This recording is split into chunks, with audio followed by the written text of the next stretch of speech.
Hello, and welcome to the Wilson Center. I'm Meg King, Director of the Science and Technology Innovation Program.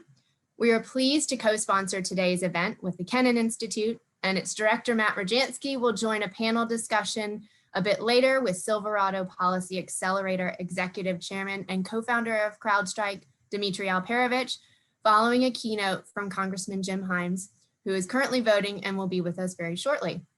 Pulitzer Prize-winning national security reporter Ellen Nakashima of the Washington Post will moderate the panel.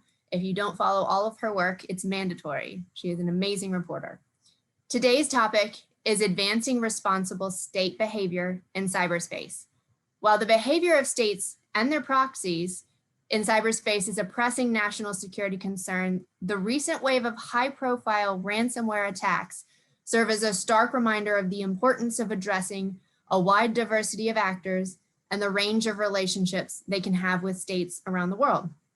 What role can and/or should international cooperation play in addressing this spectrum of actors?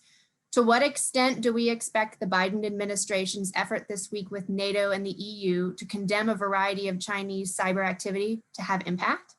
How should the Biden administration respond to the significant number of attacks originating in Russia? Where have we made the most progress and what gaps remain? To set the scene, when he can join us, is Congressman Jim Himes of Connecticut, member of the House Intelligence Committee and chair of the House Financial Services Subcommittee on National Security, International Development, and Monetary Policy. Congressman Himes is in his 7th term representing the 4th District of Connecticut. He's been a leader on cyber issues, calling for clear principles outlining America's response to cyber attacks against our government and private sector so that adversaries know they will face certain and proportional retaliation. He wrote an excellent op-ed in the Stanford Advocate on this topic in late May, which you all should also read.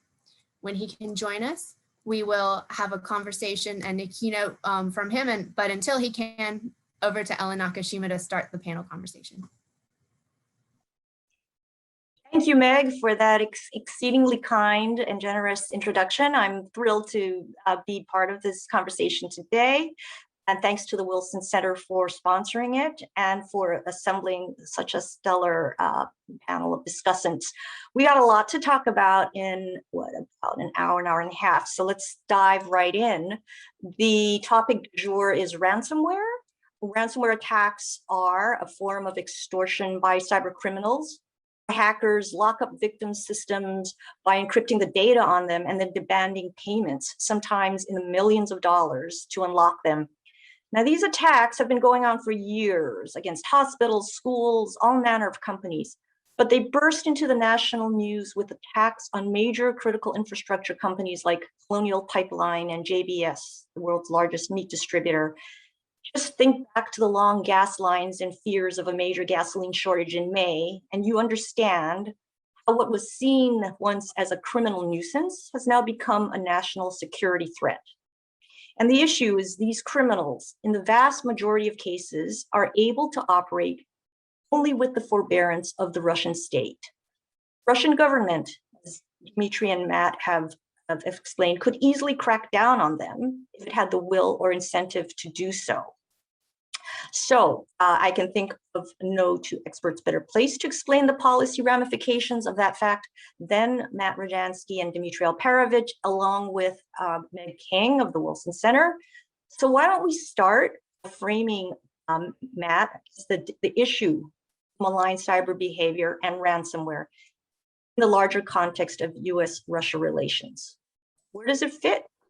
Why is it an issue on which there might actually be room for progress, as you and Dmitry have written?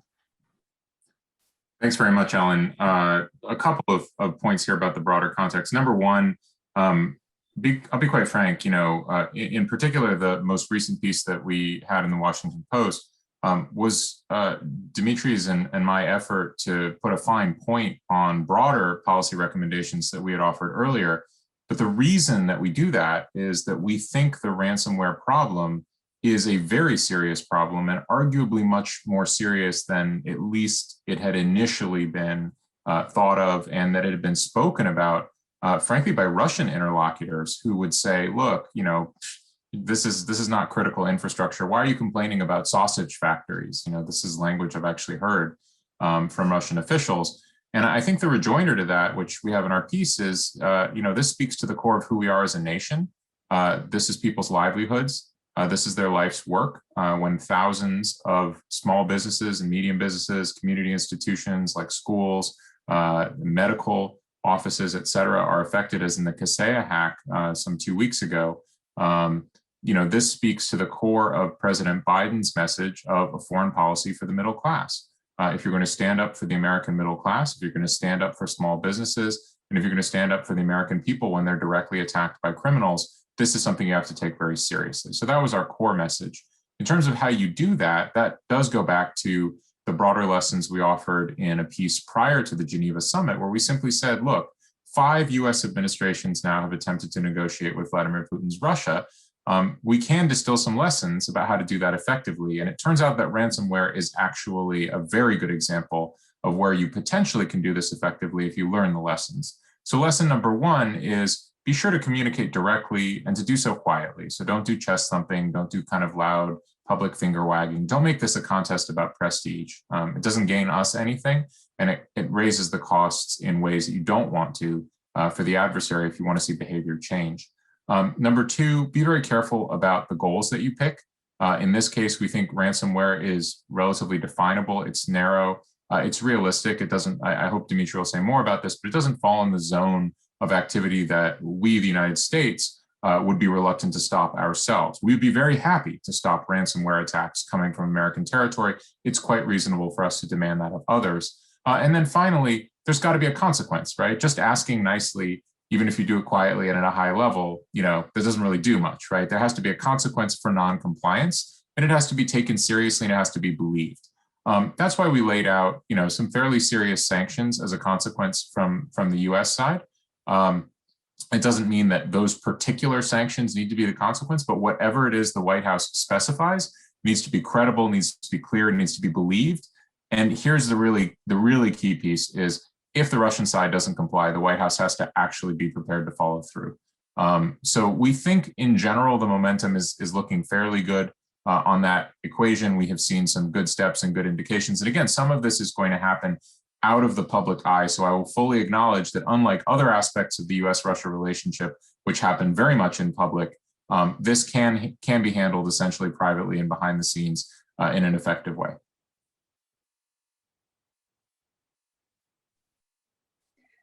That was a great laydown, Matt. Now, funny, shortly after the summit and just before the 4th of July weekend, there was another major ransomware attack, this time hitting perhaps was it the single largest ransomware attack on record to date. And in fact, that occasioned you and Matt and Dimitri to write a second op-ed in the Washington Post, right, in which you said the latest attack by a group called R-Evil, a Russian group called R-Evil, is an important test for the Biden administration's approach of tough engagement with Russia.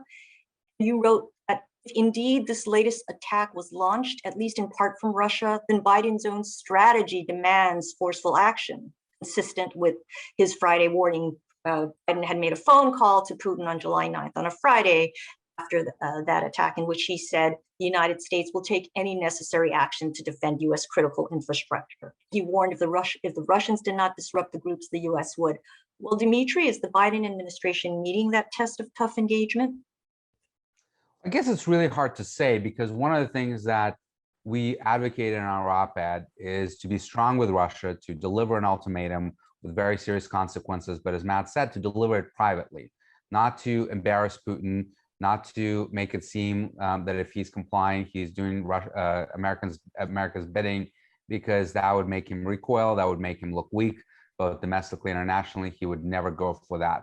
So it's quite possible that the Biden administration is following our precise advice, and we would never know it because it has been done privately.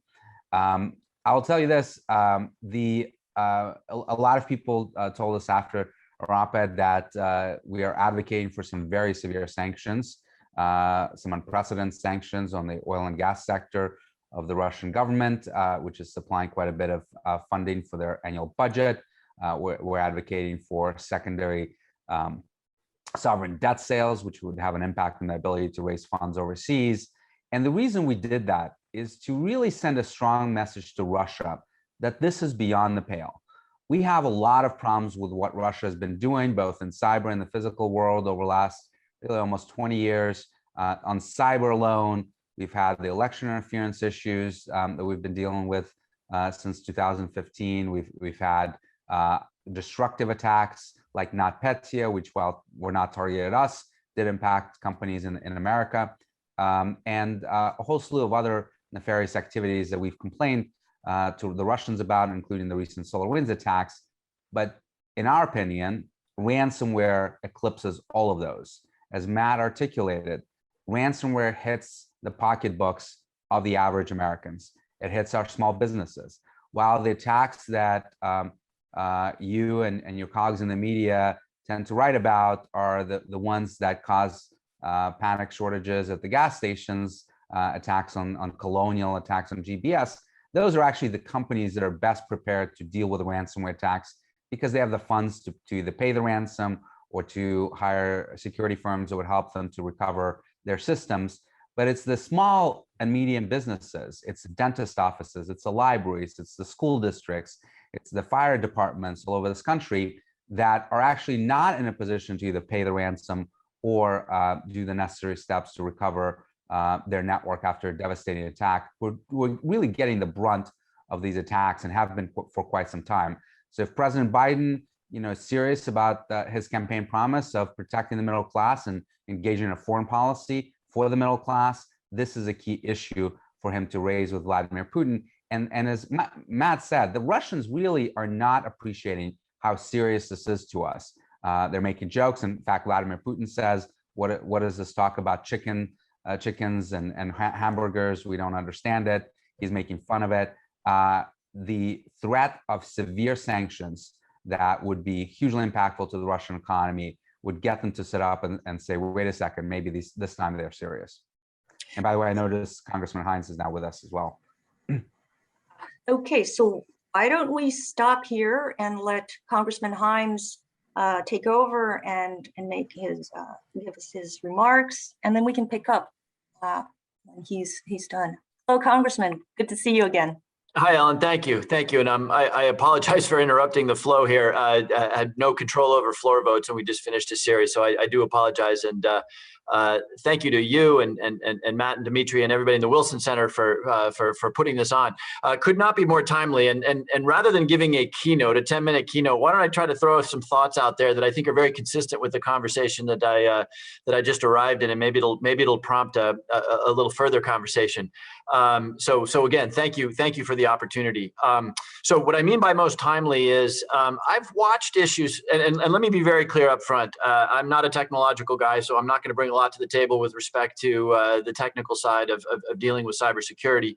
If I have expertise in one area, it's what the sort of policy environment is on the legislative side, and to a lesser extent on the executive, how we're thinking about things and how what the American people are thinking about things are driving what's happening. And again, it's very timely because there has been a sea change in the last 2 or 3 months in the Congress in particular, and I think it's been reflected inside the executive with respect to how seriously policymakers are taking cybersecurity, the extent to which they're willing to lean into what otherwise might be uncomfortable positions with respect to the use of operations, with respect to, maybe doing something that might otherwise be hard, like mandating disclosure and the sharing of information between the private sector and the U.S. government. And I will tell you that it is a sea change. I've been doing this now for just over 12 years. And 12 years ago, honestly, in this institution, if you said cybersecurity, most people would look at you quizzically. And even, people with stars on their epaulets would look a bit confused when you asked about what the Pentagon or whoever was doing about cybersecurity. That has gradually changed until, again, I would stand by the metaphor of a sea change. in the last couple of months. And I think that sea change is attributable to a couple of things. Number one, Colonial Pipeline was different than the other stuff. When you are really worried about gasoline lines in Eastern Virginia, that's very different than the thrill that comes from seeing a Sony executive's email that probably should never have been sent. It's very different. It's in a way, it's much less abstract than pretty much all of the other big hits that we've taken over time, even though we've been taking those hits at it sometimes feels like an almost daily pace. And then when people came to realize, as I came to realize, and I sit on the Intelligence Committee, that our interaction, the government's interaction with the company was not even close to optimal. I was in a hearing and I asked actually some very senior intelligence people, as the problem resolved itself, do you know whether it's true or not that the company paid a ransom? The answer came back from a very senior person in the IC, we have no idea.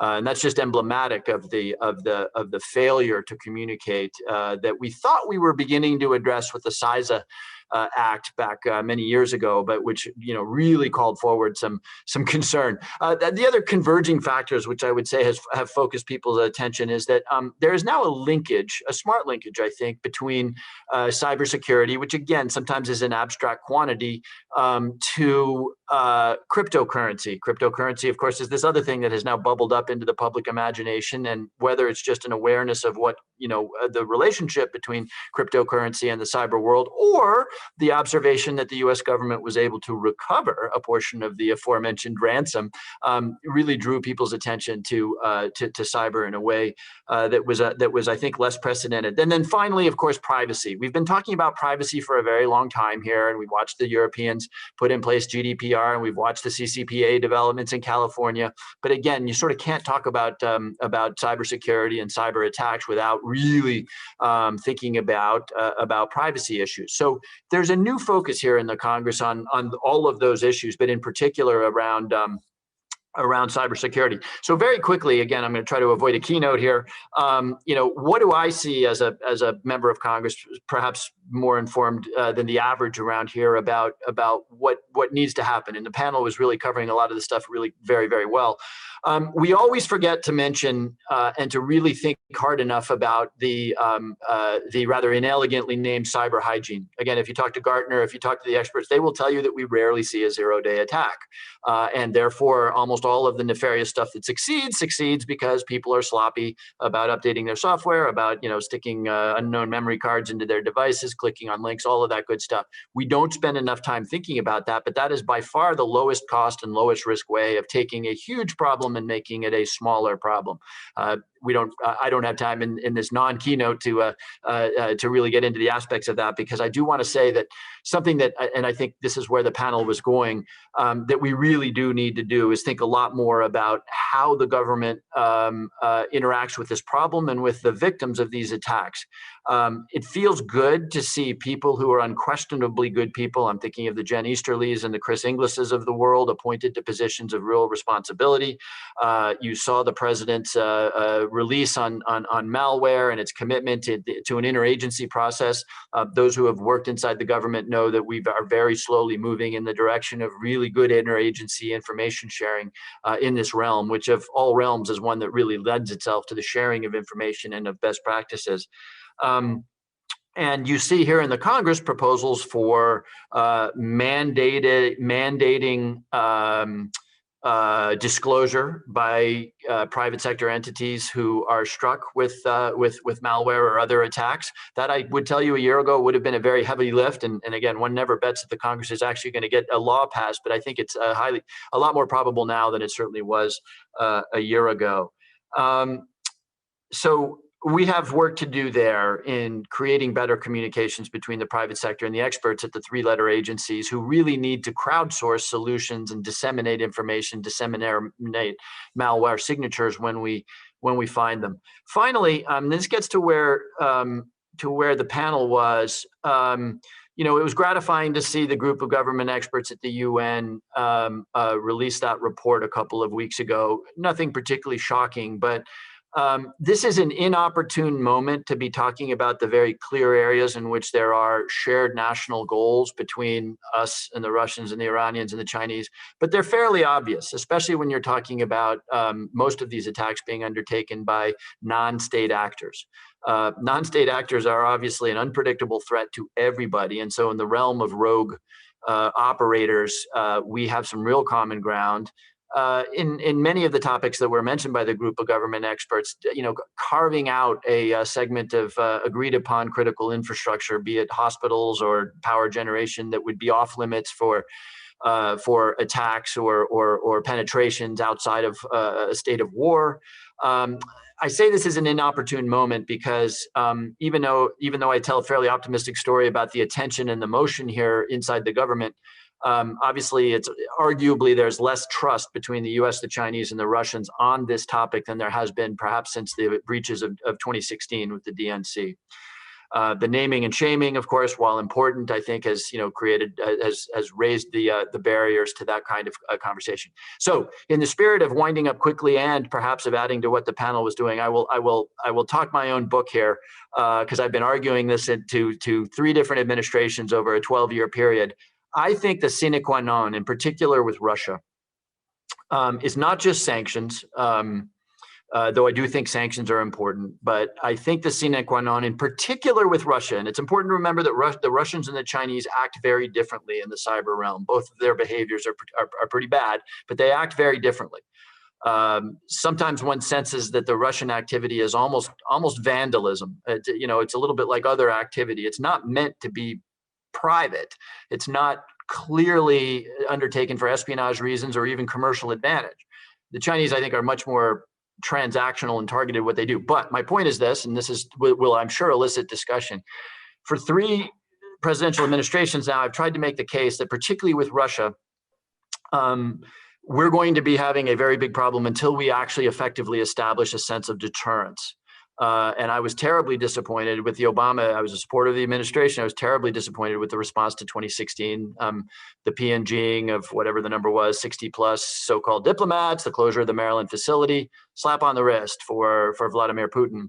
And of course, we've seen that consistently. And even someone like me who has fairly good insight to the operations that we undertake, though I can't discuss them, I can say with some confidence that we have not in any way established a deterrence, a sense that these adventures will be met with very costly responses. Now, I don't need to tell this crowd that the response to that, and it's a fair response that came to me from Susan Rice and that has come from Avril Haines and others but we need to be very careful. We are more exposed. Our attack surface is larger than it is certainly for the North Koreans and the Russians and the Chinese. That's a fair point, to which I somewhat snarkily replied, well, gosh, yes, if we get into a tit for tat of exchanges because we go after a bunch of critical oligarchs and they come back with with retribution of some type, what's going to happen? Are they going to shut down one of our gasoline pipelines? My point being obviously that in maybe not the worst case scenario, but we've gone pretty far down the road of pretty ugly scenarios. And I really do believe that in a careful way, in ways that don't violate our authorities or that don't involve third parties, we need, and again, maybe it's messing with the wealth of the oligarchs, maybe it's with demonstrating some of our capabilities inside Russian networks. We really need to establish a sense that these adventures are not free for the Kremlin. So I don't think sanctions are enough. I think that every time either a non-state actor that communicates with the Kremlin or the Kremlin is thinking about this, they need to think that the cost will be high. I say with some confidence that we are better at cyber operations than anybody else on the planet, but the problem is if we don't use them, we will not establish a deterrent. So I do think that that's a really critical element that I sense the Biden administration is flirting with more perhaps than previous administrations have, but it's time to actually, in my opinion, start demonstrating a cost to the behavior that seemingly daily affects our cyber realm. Congressman, so what, in addition to sanctions, would you recommend the administration do to impose that cost? Are you suggesting cyber operations that would affect somehow some maybe command and control system in the military? Give us a little more of a sense of what exactly you think you're looking at. Combination with sanctions. Great question, Ellen. And I can tell you more about what I think shouldn't be done than what should. You say command and control. Do not get me wrong here. We should not mess around with each other's, most of our command and control structures, certainly not nuclear command and control.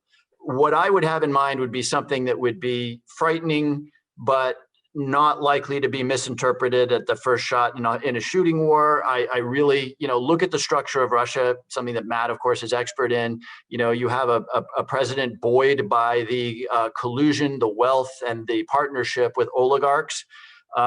Let's mess with the oligarchs' wealth. Let's shut down a network inside, not a nuclear command and control network, but let's demonstrate that we have the ability to take money, to shut down networks, to create confusion, to create chaos. There's a lot of options, but I would say that you would do it carefully. I don't want to be interpreted as saying that, we should be anything other than proportional and careful when we're doing this, but that we must extract a cost.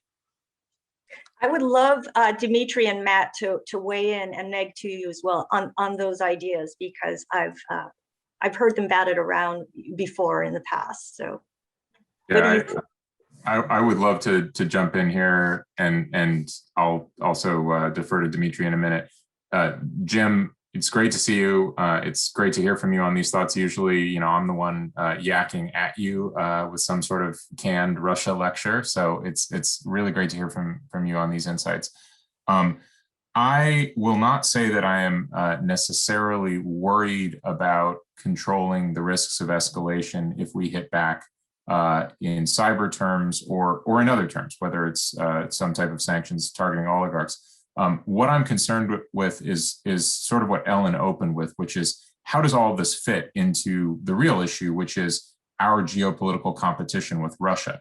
We're not looking for that competition to escalate writ large. We're not looking to have a more intensive fight with the Russians, not because we don't think we could win in terms of pound for pound, but because, as the two presidents said, speaking specifically of the nuclear equation, no one wins, right? A nuclear war shouldn't be fought because it can't be won. One could argue, as between these two powers, short of a very long term, as President Biden says, lead with the power of our example, sort of a long-term sea change in the way that the Russian people themselves think about their regime, a la the end of the Cold War, there isn't really a victory scenario in the conflict that we're currently engaged in. What there is a kind of management scenario, a negotiation scenario, and setting the table for that with the kind of ultimatum that we wrote about in our piece, and that I think that you are also talking about, Jim, without getting into necessarily a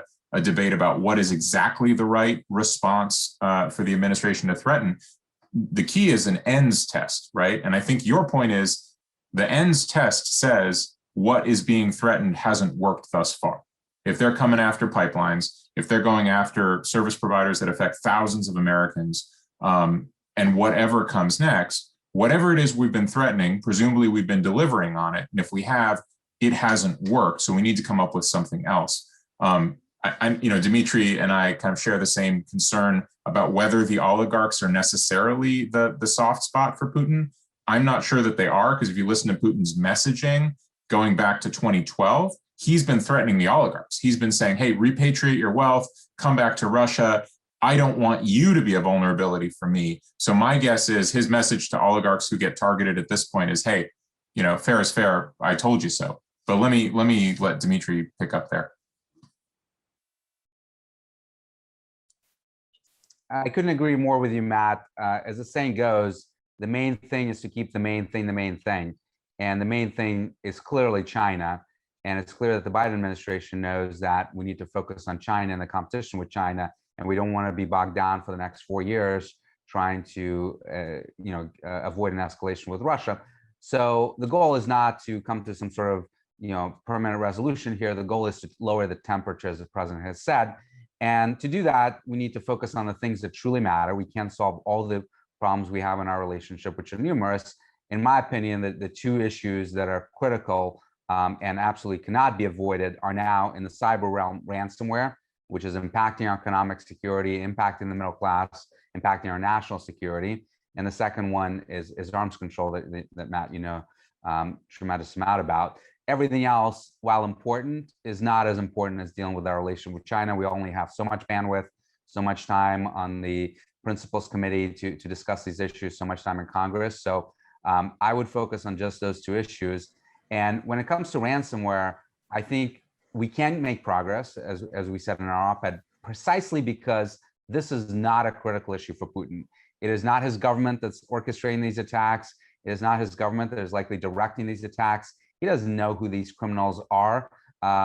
It's quite likely that these criminals are getting some level of protection from Russian intelligence services, but very likely at a low level, sort of your local neighborhood FSB officer, not the head of the FSB, not anyone that Putin would meet with on a regular basis. So these are precisely the type of people that he can absolutely take action on, either arrest, ideally, and prosecute, or even just send a message, knock this off, get back to just stealing credit cards. Obviously, we wouldn't like that necessarily, but it would be a much more preferable situation to the ransomware attacks that we're experiencing right now. So that's exactly where we can get progress from Putin with a credible threat of severe sanctions that would have enormous impact on his economy in a way that the existing sanctions that we've put in place since 2014 really have not.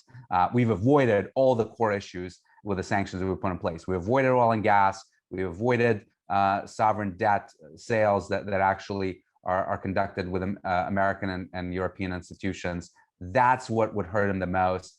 I completely agree with Matt. Going after oligarchs is not going to be helpful. The oligarchs, I don't believe, control Putin. I think he controls them. And as Matt said, he's warned them to bring resources back into Russia. And if they hadn't listened to him, it's their fault.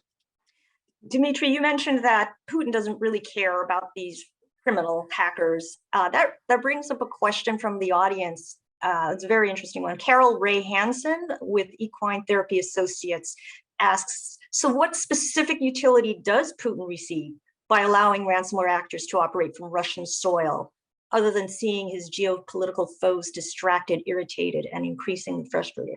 What's in it for him? So it's a really interesting question. I actually don't think that Putin and his Security Council have ever had a policy sit down, except maybe in the recent few weeks, on, hey, should we allow ransomware operators to continue to use Russia as a safe haven? I just don't think it's come up. I just don't think they cared about this in the least. And I think that this has never risen to senior policy levels because clearly, there are lots of criminal groups, both traditional and cyber groups operating out of Russia. Sometimes the state goes after them when they cross a line, when they become too powerful or their interests are intersecting with the interests of the state. Perhaps when they start targeting Russian banks, we have seen arrests of cyber criminals in that particular situation. But the reason that these groups are there is because they're paying off local officials, local police departments, local probably FSB officers, mostly paying them off not even to avoid arrest, but paying them off to protect them against the real criminal groups, the traditional organized crime that can muscle in easily on these computer nerds and take away all their money at a point of a gun. So they absolutely need state protection to avoid that situation. So that's why it's really happening. It's not because I think Putin has made some strategic decision to let it happen. Okay, and before the congressman goes away, I also wanted to get back to this idea of red lines and establishing deterrence. We heard that the summit in Geneva, President Biden handed a list of the 16 critical infrastructure sectors to Putin and said, here, these are off limits. But of course, practically everything you can think of, whether it's the dry cleaner down the street or the bagel shop, right, is listed in one of those 16 sectors. So how meaningful is that? Do you think Biden did set a clear line, as you recommended in your op-ed? And by that I mean spelling out actions that will guarantee a forceful response. And if so, what is it? And do you believe it's been crossed? And I'd be interested in your thoughts on that too, Congressman, if you want. In terms of the red lines, you go first, Dmitry, and then if Congressman wants to weigh in, he can. Yeah, I didn't particularly love, to be honest with you, the list of 16 sectors, because I think it was completely misunderstood in Russia as well as here. I've heard comments on Russian TV stations saying, well, does that mean we can attack anything that doesn't fit into those 16 sectors. And of course, what they didn't understand is you said that literally everything, movie theaters, casinos, bagel shops would fall under those 16 sectors. I'm not sure that message was well understood domestically either, based on some of the comments I've seen from members of Congress and others, not Representative Himes, of course. So I didn't think that was particularly effective. But the message of you've got to cut this out, and the message that President Biden delivered, I think, very clearly is that even though we don't believe that you're involved in these activities, the Russian state is not involved in these activities, we're going to hold you responsible for providing a safe harbor to these groups, just sort of as we've done with terrorist groups, and we held the Taliban accountable for harboring Al-Qaeda post 9/11. The same principle applies in these ransomware cases. I think that was a really important message. But at what point, though? Alan, I would just I agree with what Dmitry said. It was what can we learn if we look at the way we've communicated or about the Chinese and the Russians in particular over the course of the last 15 years? What we can learn is that naming and shaming doesn't stop the behavior, right? I mean, I remember opening the New York Times to read about the very specific indictment of individual PLA units with exquisitely detailed explanations of how the Chinese were doing what they were doing. And did that stop it? No, it didn't. The standard sort of diplomatic tools of demarching and what have you, and the handing of lists, quite frankly, have not stopped the behavior.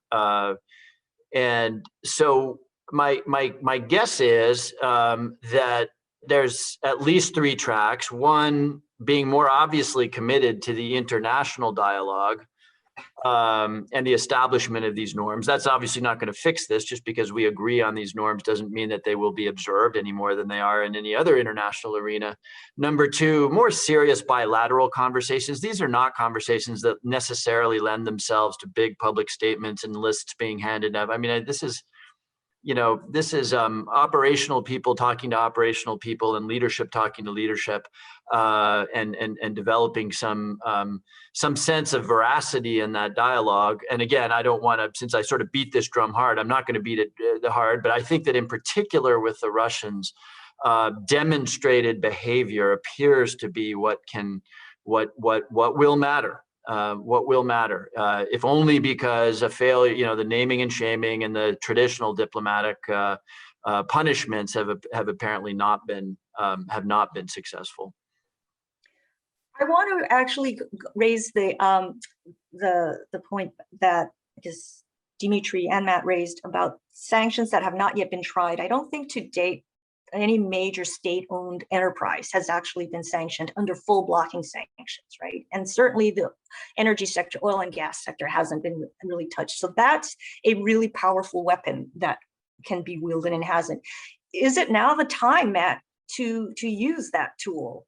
I mean, does the Kaseya attack cross the line? Did it violate the norm in a way that this is now time to actually maybe threaten? Should Biden administration threaten them with the sanctions first? Should they just apply the sanctions? What do you think? Have we reached that point?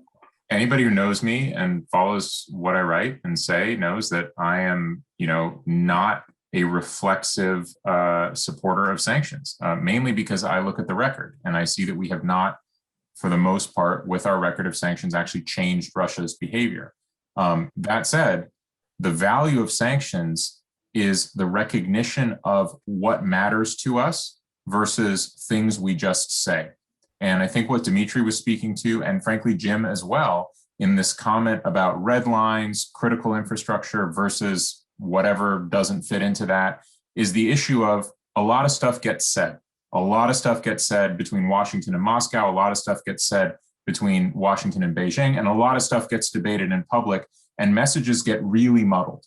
And I would argue that has been an enormous problem in communicating clearly between Washington and Moscow. What sanctions do, these sanctions in particular, they actually have costs for American businesses. Anybody who tells you that we can do sanctions that are hard-hitting and not punish American businesses, right? That the science, the art, the black magic of sanctions is so great that it's not going to cost Americans anything and it's going to hurt the Russians really badly, I think misunderstands how that weapon works. The weapon is more psychological in the sense that it conveys our seriousness.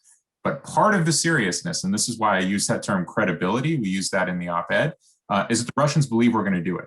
One of the pressure points And there are some debates swirling around this right now vis-a-vis Nord Stream 2 and the administration's desire to kind of repair relations with Germany in the wake of the last 4 or 5 years. One of the pressure points is the belief in Moscow that there are limits on what the United States can do because of what our principal European allies and trading partners, and maybe some of our Asian allies and trading partners, need vis-a-vis access to the Russian market, ability to trade on secondary markets and Russian debt, ability to deal directly with Russian state-owned firms, and not have to make a zero-sum choice of dealing with the United States or dealing with these Russian firms.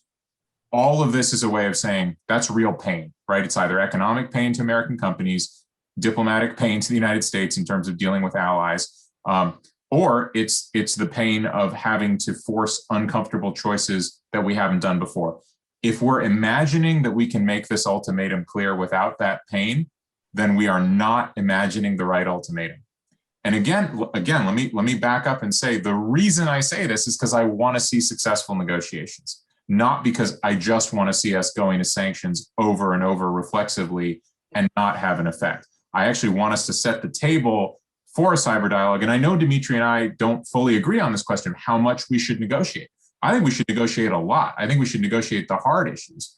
But if we don't get this one right, where again, we've already, for me, this is like, I'm sorry, this is like the Barbary pirates of the 21st century, right? This is like business people getting kidnapped in third countries. This is a way for criminal actors to affect confidence in what the United States is, what it stands for as a trading nation that leads the world. I think we have to take this enormously seriously. So don't be surprised that I'm saying, yeah, let's go to these very serious sanctions, but let's not do it in a half-hearted way where we are not believed. You know, I'd reinforce that point. I think I've had this conversation with Matt before, and I think he agreed with me, but I won't put words in his mouth. There is also a mismatch in how American policymakers think about sanctions and the way the Russians think about sanctions. I mean, in this institution of civilian legislators, when we think sanctions, we think, wow, they worked really well around the JCPOA, and I think they had something to do with South Africa. We don't think of the dragging multi-generational sanctions that actually are the story for most sanctions from Cuba onwards. That have not succeeded. And so we tend to probably believe in sanctions. And I think, I don't know if it was Matt that said this to me, but it was certainly a conversation in which I was with Matt. And the Russians are the people who survived the Battle of Stalingrad. You know, and so there's a fundamental mismatch between the way the two, I think, countries, when national interest is involved, think about sanctions. But you remember, Matt, when the Trump administration imposed sanctions on Rusal, the aluminum company. Apparently, those went a little too far, imposed a little too much pain, and they quickly backtracked within, I don't know, a day or two, right? So do you think imposing sanctions on the oil and gas sector could possibly have the intended effect without incurring too much pain for our companies and the American public and economy? Ellen, can I jump in on this? I think this is a fundamental misunderstanding because neither Matt or I are arguing for just outright imposition of these sanctions. Yeah. What we're arguing for is the threat of those sanctions, which is actually much more powerful than imposing the sanctions themselves. And Congressman is absolutely right. When we've imposed sanction without the threat of it, then it's game over. Then the countries start thinking about how do they adapt, how do they respond to this, and Cuba and Iraq and Iran in some cases, pre-JCPOA, are all examples of this. So if we have to impose the sanctions, we've already lost because that means that the Russians have made the decision not to cow down to our demands and they will not stop. We have to follow through with it because otherwise nothing we ever say to them will be taken seriously. But that's not the ideal situation. The goal is to threaten with something so severe that they will try to avoid it, particularly if the action that we're demanding in response is very easy for them to execute, such as getting some of these criminals to stop conducting ransomware, which would be trivial to do for Putin because his security apparatus knows where the majority of those people are and can act on them within days. Is it your sense that the Biden administration has made that threat, or should they do it privately and not do it publicly? Well, as you yourself reported, Ellen, they've provided the list of criminals, which was really important that we know who these people are. We know that you know, but here's a list that we expect you to act on. I don't know if it was followed up with an ultimatum or not. I hope it was, but you know, we will see in the coming weeks and months if the attacks sees. We saw an encouraging sign with our Evo shutting down their infrastructure. We don't quite know why that may be. It could be that they just decided voluntarily to shut things down for the summer and go to Crimea to celebrate, or it could be because of pressure from the US, from the Russian government. I have a feeling we'll find out one way or another very soon. Could I just jump in just with one other point that we've done a lot of talking about sanctions. There are a lot of other creative deterrent tools that we have. We own, and President Putin even said this in kind of a joke during the press conference after the Biden-Putin summit, that a lot of, in fact, most of the infrastructure being used is housed in the US. And in fact, both Russia and China have used that legal distinction against us in nation state attacks, not necessarily ransomware attacks. But we own a lot of the infrastructure, and there are a lot of companies in that sector that are working actively with the government trying to help address those threats earlier. And there's more we can do there. The other piece that I'd like to remind is that a lot of the tools being used both by these states and these non-state actors were originally obtained from the US, whether by being stolen or whether they were accessed while we were potentially on another adversary's network. So it's easy for us to say, don't do this, but there's a hard argument to counter in that we've created a lot of the tools like Eternal Blue that are being used. Dimitri, did you want to respond to that or add on in any way? I don't necessarily agree with Meg on this point. It is true that we've created a number of offensive tools. Some of them have unfortunately leaked in a manner that we still don't understand why. But let's be clear here. Long before any tools leaked from US government, there were cyber attacks. Long after any of those tools are useful, they'll continue to be cyber attacks.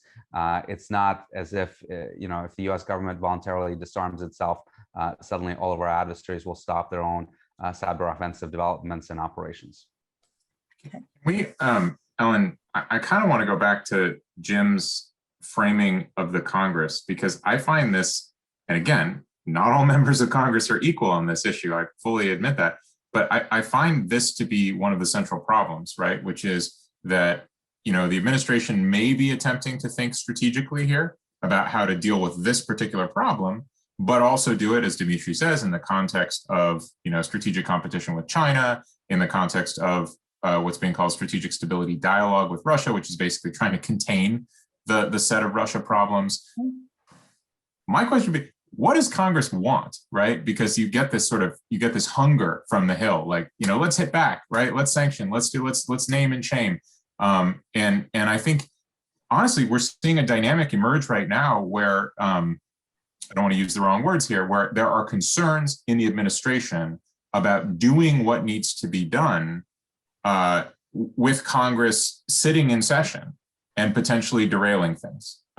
Or at least some voices in Congress, some actions that Congress could take.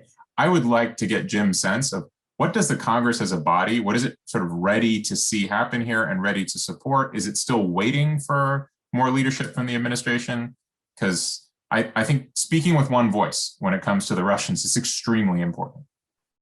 That's an excellent question. And I would also add that I think a lot of what the administration has done recently with respect to either SolarWinds or the Microsoft Exchange hack has been in response to both public pressure from Congress or perceived pressure from Congress that they're not doing enough. And so they feel like they have to put out this public message.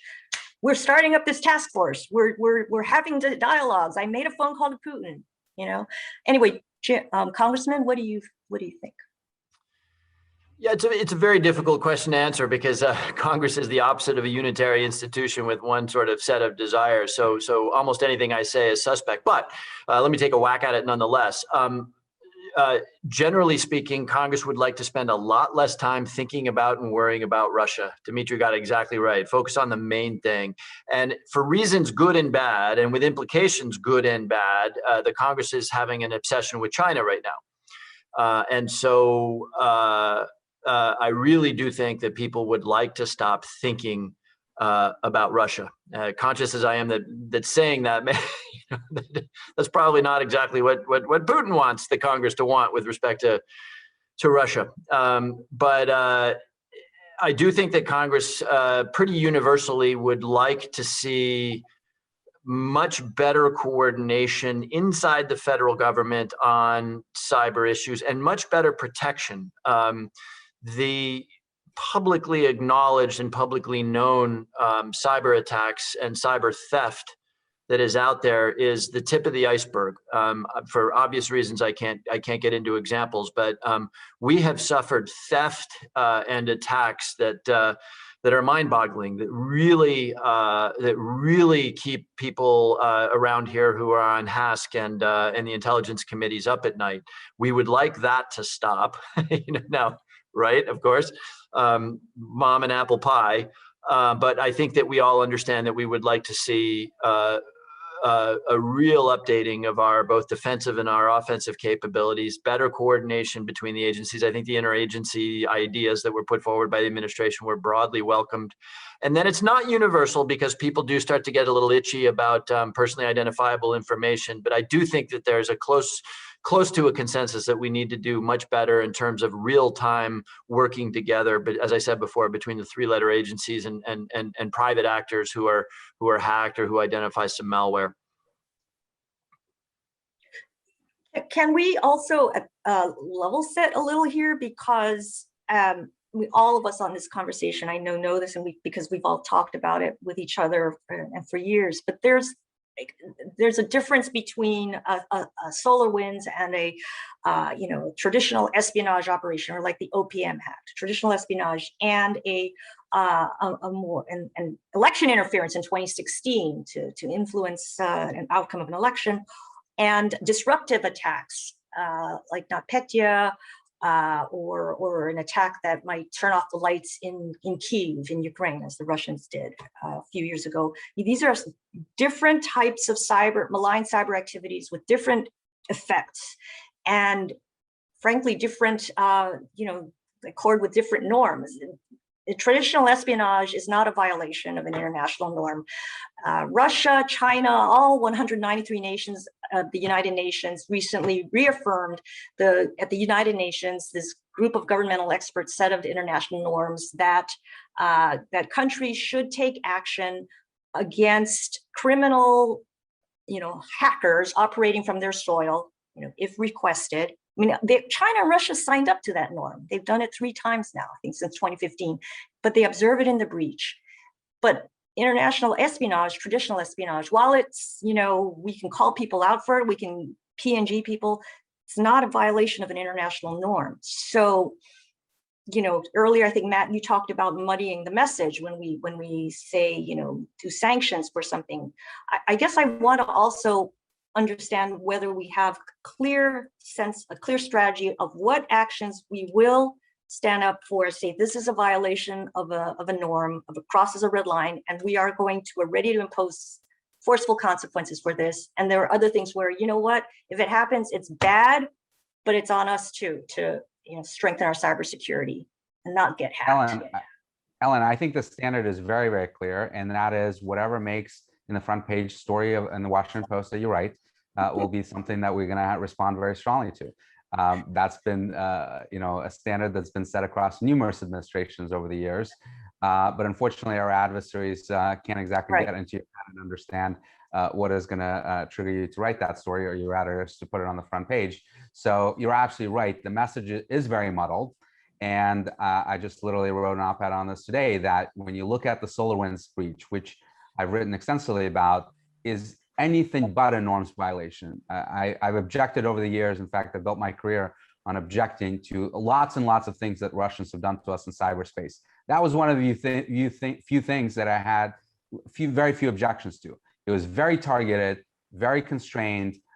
They shut down their access voluntarily to any victim that they did not care about. And they went after primary espionage targets, US government agencies that they wanted to steal secrets from, the same type of thing that we would love to do to them and hopefully are doing to them.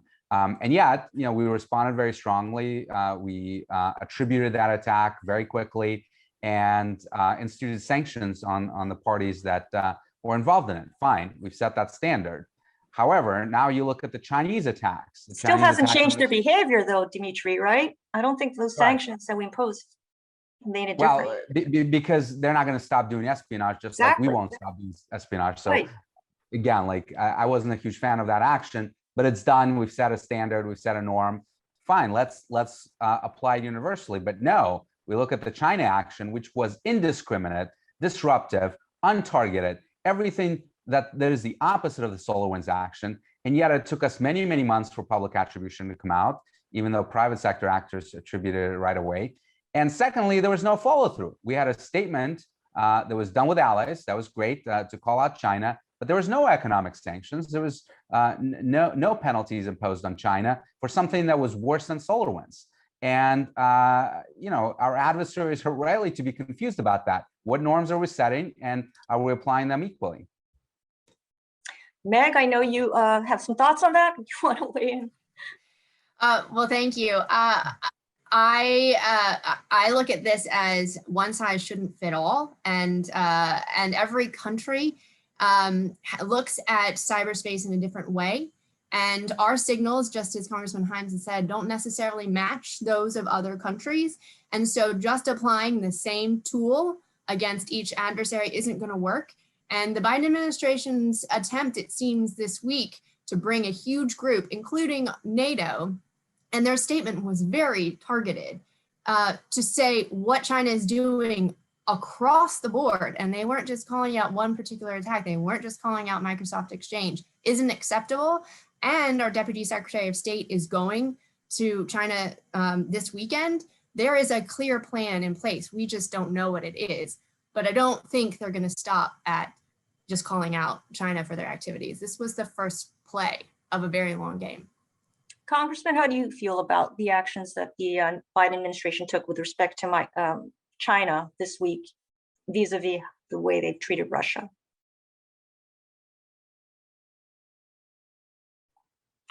Yeah, it's hard to disagree with. I hadn't made that comparison. It's hard to disagree with the way Dmitry framed it. So I'm just not sure I have much more to add than to agree with the confusion that observers might take away from the contrast there. And I'll add one more thing. I mean, aside from the merits of doing sanctions on the specifics of the exchange hacks or on SolarWinds, just in the broader scheme of things, we have sanctioned China, we have sanctioned Iran, we have sanctioned North Korea for a variety of nefarious cyber activities over the years. We have never sanctioned China for anything that they've done in cyber. Surely there's something that they've done over the years that deserves sanctions, including, in my opinion, the massive theft of intellectual property that they've been conducting for the better part of 2 decades, and yet we've never taken that step. You'll remember. Go ahead, Matt. I just want to weigh in on this issue of context that we started from. What are the background assumptions that are being reflected in these two different approaches? I think that's really important to test. It seems to me the background assumption in this, kind of reflexive reliance on punishments with Russia, but at the same time, launching formal dialogues with fairly narrow targeted goals, is an assumption that the Russians, in fact, can be deterred in some areas, which is, I think, not an unreasonable assumption. After all, we do have a successful history of both conventional and nuclear deterrence. One could argue that even in the area of interference and regime change kind of activities, as bad as our recent experience with that is, we have some success with deterrence on that as well. After all, the Soviets were completely devoted to the destruction of American free market capitalism and democracy for half a century, right? And we succeeded in kind of keeping that bottled up. So there's a very different background assumption there, though, than I think when we talk about strategic competition with China, kind of rounding up this group of allies, setting the table, perhaps like keeping our powder dry, but setting the table for, pretty serious confrontation, as opposed to, a kind of specific conversation about rules of the road and so on. Meg, I know, has talked about the way in which we need to unpack that and have a conversation with the Chinese. I have an open and honest question, which is, we don't have quite the same history with China to know vis-a-vis this regime. And I don't pretend to, I'm not an expert on Xi Jinping and on China, what really is realistic and what's possible in terms of deterrence, in terms of negotiation, credible threats, that sort of thing. But there are background assumptions. I mean, you can judge by what the administration has done and said, even if you don't know their full strategy. There are some assumptions that are reflected in what they're doing now. Dimitri's mentioned that China has never been sanctioned. Well, in 2015, the Obama administration was fully ready and about to impose sanctions, first ever, I guess, economic sanctions on China in response to their rampant campaign of intellectual property theft, the cyber economic espionage that they've been waging for years. And it was only, talk about power of threat, right? The fact that that story leaked out and they got— In the Washington Post, I might add, by Ellen Nakashima. Yeah, it was not a sanctioned leak, I'll say for the record. And that led to that Obama-Xi pact to not conduct economic espionage in cyberspace that held, for a few years until the MSS picked up the slack where the PLA left off. But that seemed to show that, at least in some respects, Xi Jinping at that point in time was maybe deterrable or could be deterred in this space because perhaps, they feared the loss of face of having sanctions come down. Remember, this was right in the lead up to this big bilateral summit. Xi Jinping was coming to Washington, was going to have a state dinner. They did not want the public news of sanctions to break at that point in time and spoil it. And so a lot of that that had some deterrent effect. I don't think Putin cares really, frankly, about the public image he has in that regard. Whether or not such threat of sanctions today would have the same effect, I don't know. I mean, do you have any sense of that, Dimitri, or anyone else? Well, in the Chinese case, they were very concerned about the public sort of slap in the face for Xi as he was visiting the White House right before your story broke. I don't think those same concerns would apply to Putin. But again, a credible threat of very serious impact economically to Russia, I think would be taken extremely seriously by Russia. In particular, if the demand that we have for them is not particularly painful. It's not that we're asking them to give Crimea back or give up on Ukraine or anything of that sort. We're asking them to shut down criminals that they fundamentally don't care one bit about. I think we can make progress there. Okay. I want to move on a little and get some of the questions that are coming in from the audience as well. When we talk about the toolbox, we often hear that the government has a big toolbox, a wide range of tools. It does include sanctions. It does include, law enforcement operations. But some have called for more aggressive use of the military tool of cyber command to disrupt hackers' infrastructure, maybe their payment platforms and servers. That's no doubt a useful tool, but in the end, only tactical. Need, of course, to be used with other measures. But if you all were calling the policy shots in the administration, how would you wield that cyber command tool? Or as Sean Dack in Internet NDIA asks, what role should DoD play in deterring ransomware attacks? Okay, I can try taking it first. I'm also curious what the congressman thinks, but I think we absolutely need to have a multi-pronged approach to this ransomware problem. First of all, even though the majority of the attacks we're seeing are emanating from people based in Russia, not all of them are based in Russia. And by the way, even if we manage to get Mr. Putin to accommodate us and shut down these groups, it won't make ransomware disappear. In fact, one of the big concerns that I have personally is the North Koreans, who have dabbled in ransomware in the past, would take up the void and would start conducting huge numbers of attacks going forward to try to fund their regime. And of course, we have way less leverage against them than we do against Russia. So this can't be the only answer, the threat of ultimatum vis-a-vis Russia. We absolutely need to use cyber command and other intelligence assets that we have to try to disrupt these groups, to try to take money back, as we did with the ransom for part of the ransom for the colonial hack. We need to be going after the infrastructure and doing a variety of things to make it difficult for them to operate.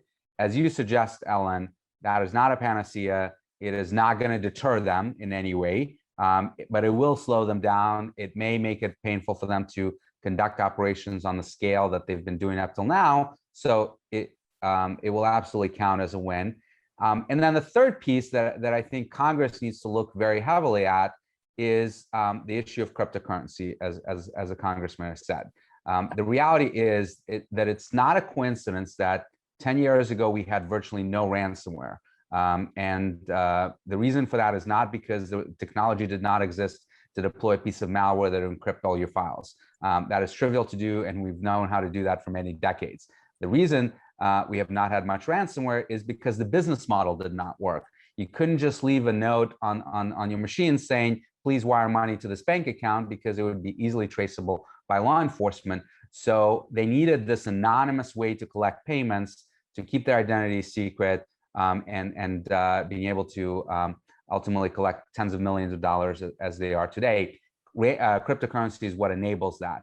And the reason it enables that is because there is no global KYC, know your customer, or AML, anti-money laundering standards. Some cryptocurrency exchanges in the US do those checks, but many overseas do not. And I think that we need to use the power of the US Treasury to regulate all the domestic exchanges first and foremost, but also threaten the use of sanctions against any overseas exchange that is not collaborating with law enforcement, is not doing KYC and AML checks. By threatening those exchanges to be cut off from the US financial system, I think we would have massive leverage over them to start cleaning up their act.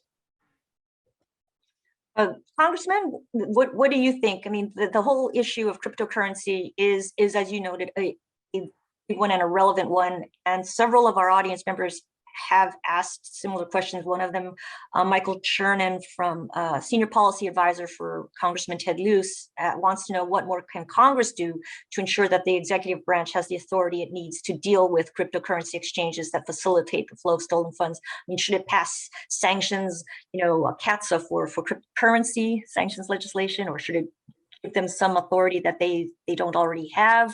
What do you think? Yeah, really interesting questions, and very live too in terms of what Congress is thinking about right now. I mean, I can set out a few principles that I think are important, but the principles are never going to apply always. So, as a general matter of principle, whenever we are seeking to establish a deterrent or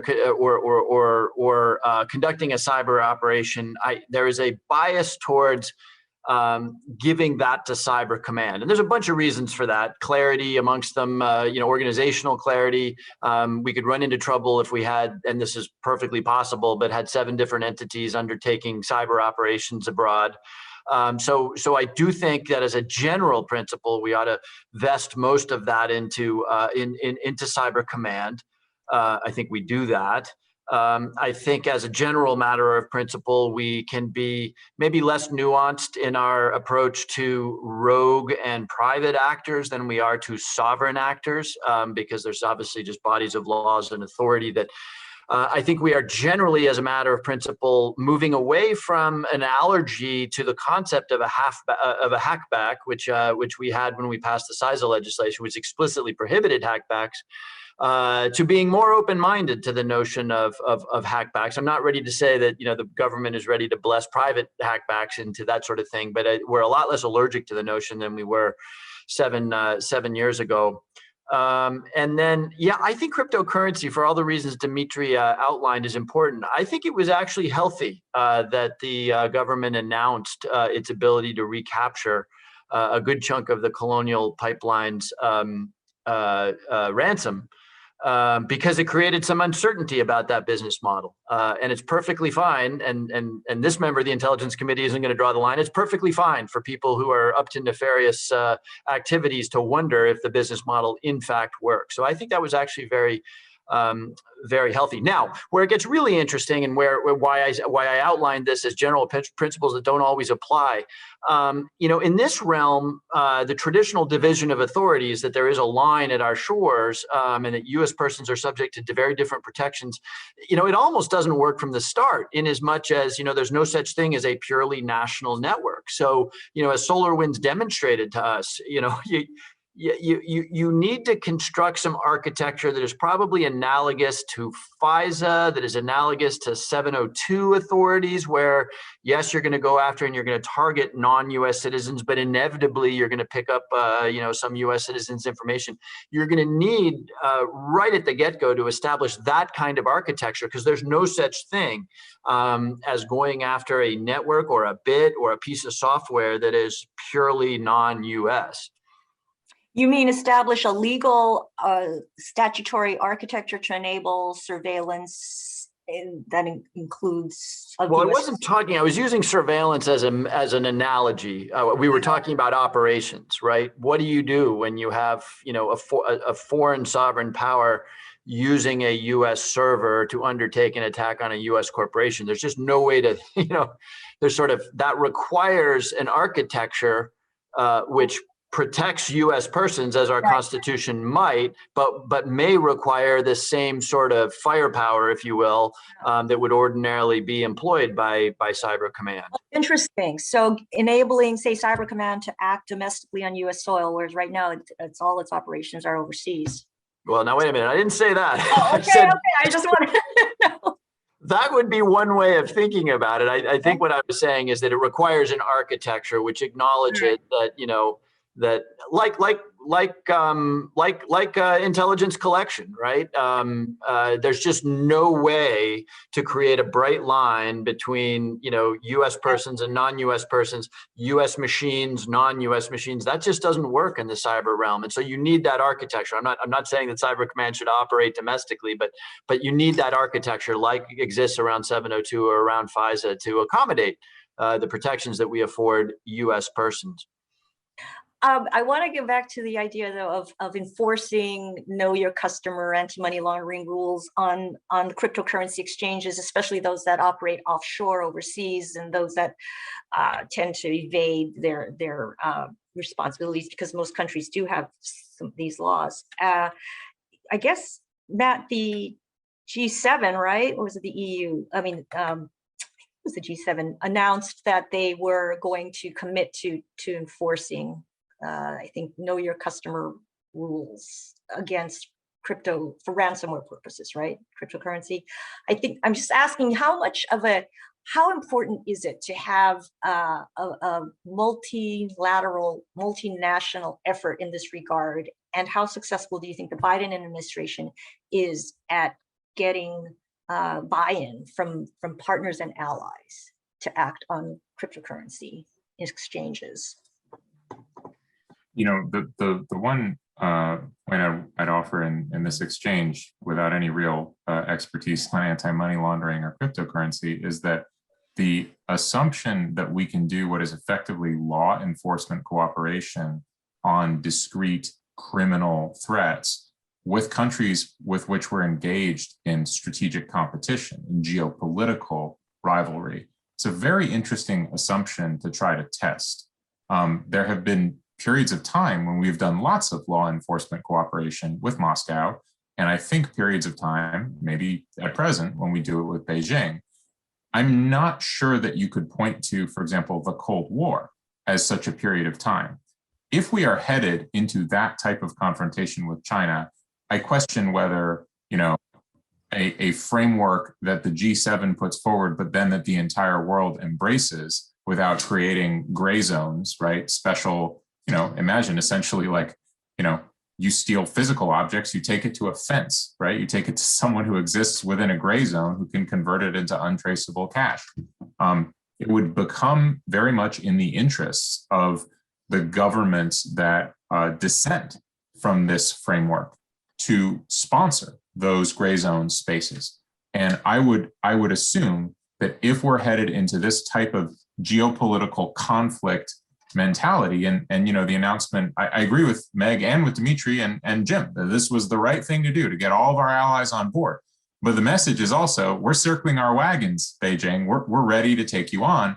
And if that's the conflict that we're heading into, I think Jim made this point earlier, and we have talked about this, you and I, that the history of sanctions with Russia has taught the Russians and anybody that the Russians talk to that they need to hedge their bets, that they need to create safe zones that don't depend on clearing transactions in New York or Frankfurt or London, right? So the same argument could be made, I would think, without deep technical expertise on this, about anti-money laundering or know your customer, which is they'll just create gray spaces where you can essentially dissent from the rule. Yeah, it's interesting because when in the announcement on Monday, the administration also called out China for harboring, criminal contract hackers who were carrying out ransomware attacks, including against at least one U.S. company, and that where the demand was in the millions of dollars. So China's also in the ransomware game. But I have an interesting question from an audience member about cyber insurance. JBIC banker Shin Oya says that ransomware insurance is arguably fueling the trend of ransomware. I assume he means that if an attacker is more likely to target a victim and demand higher ransom, knowing that the victim has insurance, which means a likelier payout. So what do you all think? Is ransomware insurance part of the problem, or can it drive better cybersecurity, as the insurance industry would argue? And he asks, what do you think about banning ransomware insurance? Quick observation, because this is an area I sit on two committees, the Intelligence Committee and the Financial Services area. So this is at the nexus of those two committees. I don't know whether there is, whether there are, moral hazard essentially associated with getting insurance. I just don't know. You could, I suppose, empirically get at an answer to the question. What's intriguing to me about that is that I started this. I guess I started my remarks by saying we undervalue the importance of individual and institutional behavior in protecting yourself. The market could really impose some discipline there. I mean, the federal government could, buy ads on TV and stuff. But if insurance were a real thing for a lot of people and your premiums were a lot lower, if you had an institutional commitment to good cyber hygiene, I think it's unquestionable that would serve a fairly dramatic, again, people smarter than I know the actual numbers, but a very small percentage of these attacks are 0 day. So I do think that would be a powerful forcing mechanism to get individuals and institutions to do the right thing by the basics of cyber hygiene. Yeah, I think the insurance industry that does cyber insurance argues that they are starting to drive behavior, but of course, fewer than 50% of companies actually have cyber insurance. So. Dimitri, did you want to say something about that? I've been concerned about cyber insurance for the better part of the decade. When they first started appearing on the scene, I heard a lot of arguments saying we're going to solve our cybersecurity problem because insurance companies know how to estimate risk and they're going to force organizations to do the right things. Of course, nothing of the sort happened. And in fact, things got considerably worse with some of these ransom payments that are unquestionably being encouraged by insurance companies because they're estimating that it's cheaper to pay the ransom than to pay for the recovery costs. And we're now seeing significant dislocations happening in that cyber insurance market because the reinsurers are realizing that they're suffering huge losses and this is not sustainable. Prices are going up and things are starting to change quite significantly. So in short, cyber insurance is not a panacea. And for companies right now that can lock in an attractive rate, do it for as long as you can because these prices won't stay low for much longer. Okay. So in the short time we have left, I wanted to just maybe get at a couple of more questions. And one of them comes from Nila Rajaguru, who asks, can an international consortium of state actors and private sector companies be effective in cybersecurity? And if so, how? Does anyone want to take that one on? Can I take a quick whack at that, Ellen? And then Absolutely. Forgive me, I'll have to drop off. I can't answer that question in a comprehensive way, but I can say one thing, which is in an area in which I know whereof I speak. Maybe, but not now. The level of distrust in this institution reflecting the level of distrust, I think, broadly speaking, in the population for big tech. And I mean, again, you identified players that you generally talked about players that I suspect would live in that big tech universe. is such that it sort of sent a chill down my spine as a concept. Not an inherently awful concept, but again, the relationship between the public organs of the United States and big tech broadly defined is as bad right now as I think it ever has been. When the president of the United States is saying that Facebook is killing people, or right or wrong, that this is not the moment to start thinking about massive international consortiums of big private sector companies working on, is serving a quasi-public function. Great. Yeah. And thank you so much, by the way, to all of you. Really fascinating conversation. I look forward to continuing it. Thank you so much, Congressman. It's terrific having you. I wanted to ask the experts, Dimitri and Matt here, is the glass half full or half empty? I mean, after all, right, we haven't had a catastrophic cyber attack. So in some respects, you can say deterrence has worked, right? I mean, Russia could, if it wanted, I suppose, turn out the lights on the East Coast or in New York City in the dead of winter. It hasn't done so. China could presumably do the same. It hasn't done so. So maybe to a certain extent, deterrence has worked. Where it hasn't is in sort of, the steady state thing. We're never in espionage, right? Which, as Dimitri pointed out, we're never going to stop other countries from spying on us, just as we're never going to stop the United States from spying on other countries. Intellectual property theft, well, that's still going on, and I don't know if that's one area where deterrence still hasn't worked. But on the whole, has the U.S. government made progress on the cybersecurity front and on the strategic stability front? Or so can I just? So, Ellen, I think it's really important to kind of narrow our terms here a little bit. So one of the problems with deterrence is what I call my watch keeps tigers away argument, right? If you're deterring something that wasn't going to happen anyway, then sort of who are you convincing? There are things. Cyber Pearl Harbor and Cyber 9/11. Yeah, and words like that, terms like that, they don't really help us understand what's actually happening versus what theoretically might happen in a novel. What I can say with certainty without necessarily having any insight into what the war plans are is in case of a war between the United States and the Russian Federation, of course the Russians will turn off the lights. They will do more than that. They will use every cyber tool in their arsenal just as we would do. And the reason that I know that is because they did do that, to Georgia in 2008. They have done things short of that to Estonia, and they continue to do that to Ukraine.